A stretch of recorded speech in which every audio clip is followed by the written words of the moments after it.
Job లేక ఇబ్బంది పడుతున్నారా? అయితే మెడికల్ కోడింగ్ మీకు మంచి ఆప్షన్. వెంటనే కాల్ చేసి కోర్సులో జాయిన్ అవ్వండి. అమ్మ నమస్తే అమ్మ. నమస్తే అమ్మ. అమ్మ, ఒక భార్యాభర్తల మధ్య కానీ ఎప్పుడైనా సరే ఒక ఏదైనా స్ట్రాంగ్ రిలేషన్ మధ్యలో మామూలుగా అంటూ ఉంటారు, నీకు నా విలువ తెలీదు, నేను ఉంటే తెలీదు, నేను లేనప్పుడు తెలుస్తుంది. నిజంగా కొంతమందికి కష్టం విలువ తెలీదు, ఇష్టం విలువ అంతకన్నా తెలీదు. కరెక్ట్. అది ఎప్పుడు తెలుస్తుంది అంటే వాళ్ళ లైఫ్లో వాళ్ళు అనుభవించినప్పుడు ఆ కష్టం అనేది చాలా కష్టంగా అనిపిస్తుంది. ఇష్టం అనేది ఏమంటుంటే అప్పుడు తెలుస్తుంది, అరే నేను చాలా చులకనగా చూసానే. ఎప్పుడైతే నువ్వు కోల్పోతావో అప్పుడే వాటి విలువ తెలుస్తుంది.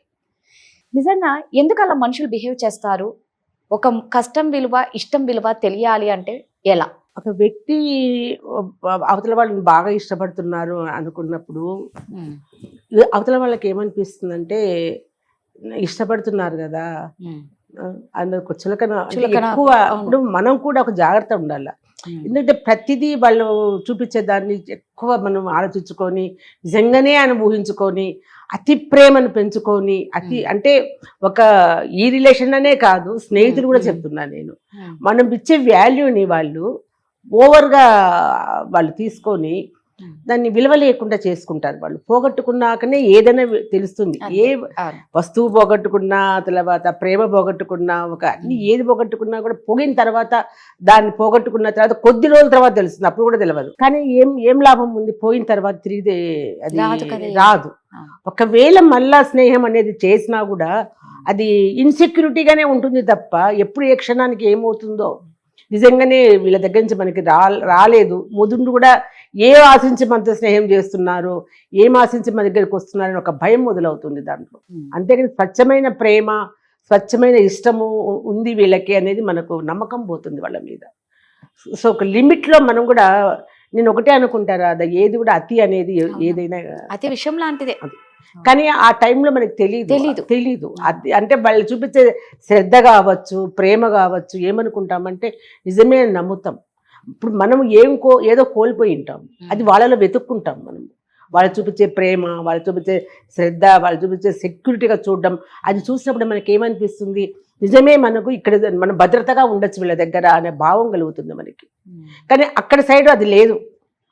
ఏదో ఆశించవచ్చు, వాళ్ళు ఆశించవచ్చు అంటే కొంతమంది మానసికంగా కూడాను ఒక విధమైనటువంటి అవతల వాళ్ళని హింస పెట్టి ఈ మాదిరిగా దగ్గర పెట్టుకొని బాగా దగ్గర తీసిన తర్వాత ఒక్క తన్నుదంటారు. అప్పుడు అవతల వాడు ఏమైపోతారు? భార్యాభర్తల విషయంలో దీన్ని నాకు తెలిసి దీన్ని ఒక పేరు కూడా ఉంది దీనికి, నాసిజం అనే ఒక పేరు ఉంది దీనికి. ఆ నాసిజం ఒక జబ్బు, అది ఒకటి. అది ఉండేవాళ్ళు ఏం చేస్తారంటే వాళ్ళకి ఇంకా వేరే ఆట ఏం లేదు, మనుషులతో ఆడుకునే ఆటే ఇది. వాళ్ళని వేటాడి వాళ్ళని అసలు ఎక్కడో దూరంగా ఉండే వాళ్ళని అతి సమీపంగా తెచ్చుకొని అతి ప్రేమ వలకపోసి, నువ్వు లేకపోతే నేను లేను, నువ్వే నా జీవితం అన్నట్టు చేసేస్తారు. అది ఆడవాళ్ళనే కాదు, మగవాళ్ళని కావచ్చు, పిల్లలను కావచ్చు, ఏ ఏజ్ అయినా సరే.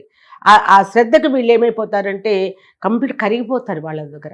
ఎప్పుడు వీడు మనకు చిక్కేసినాడు అనేది భావన వాళ్ళకి వస్తుందో అప్పుడు ఏం చేస్తారు, ఇప్పుడు చెప్పాను ఒక్క తిరిగి చూడరు, వాళ్ళ వైపు కనిపించరు, రానివ్వరు దగ్గరికి.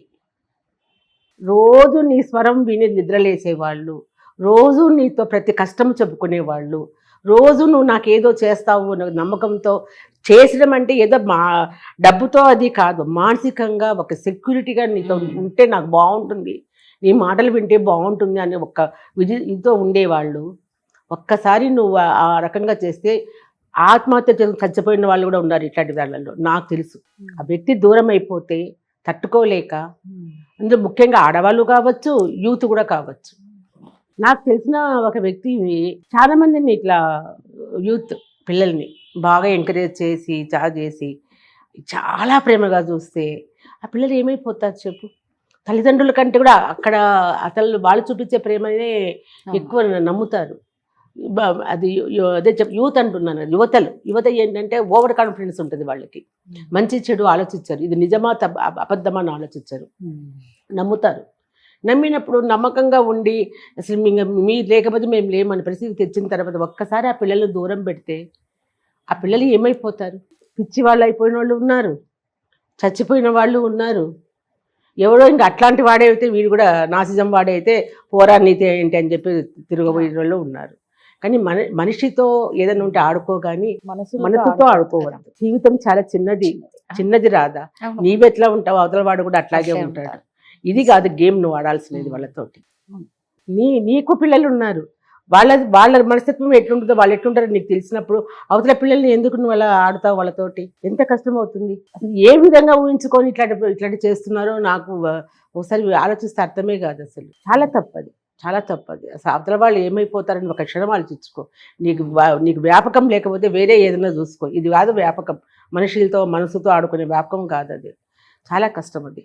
కాబట్టి మన అవతల వాళ్ళు కూడా నేనేం చెప్తే చేసే వాళ్ళని గురించి నేను చెప్పడం లేదు. ఎవరైతే దాంట్లో ఊపిలో పడతారో వాళ్ళు ఆలోచించుకోవాలి. ఇది నిజంగా అసలు ఇంకోటి కూడా మన రక్త సంబంధం కాదు, మన బంధువులు కాదు, మన అమ్మ నాన్న కాదు, ఎందుకు వస్తుందంత ప్రేమ అవతల వాళ్ళకి మన మీద? అది ఒక క్షణం ఆలోచించుకోండి. లిమిట్గా ఉండండి. అట్లనే నేను వదిలేసి దూరంగా ఉండమని చెప్పడం లేదు, లిమిట్గా ఉండండి. వాళ్ళు ఎంత చూపించినా నువ్వు లిమిట్గా ఉండి లిమిట్గా పోయినావంటే ఇట్లాంటి ప్రాబ్లమ్స్ ఎప్పుడు ఎదుర్కోవు. ఎక్కడుండే బంధుత్వాలు కావచ్చు, అనుబంధాలు కానీ జాగ్రత్తగా మెయింటైన్ చేసుకుంటా ఉండొచ్చు. సో భార్యాభర్తల మధ్య కూడా ఎక్కువగా జరుగుతూ ఉంటాయండి. భార్య ఎప్పుడు అనే మాట, నా విలువ నీకు తెలియదు. భర్త కూడా అంటాడు, నేను ఎంత కష్టపడి సంపాదించినా నా విలువ నీకు తెలియదు అని. నిజంగా ఒకరినొకళ్ళు అర్థం చేసుకొని విలువలు ఒకరినొకళ్ళు తెలుసుకుంటే నిజంగా ఆ ఫ్యామిలీస్ చాలా హ్యాపీగా ఉంటాయండి. థ్యాంక్ యూ అమ్మా.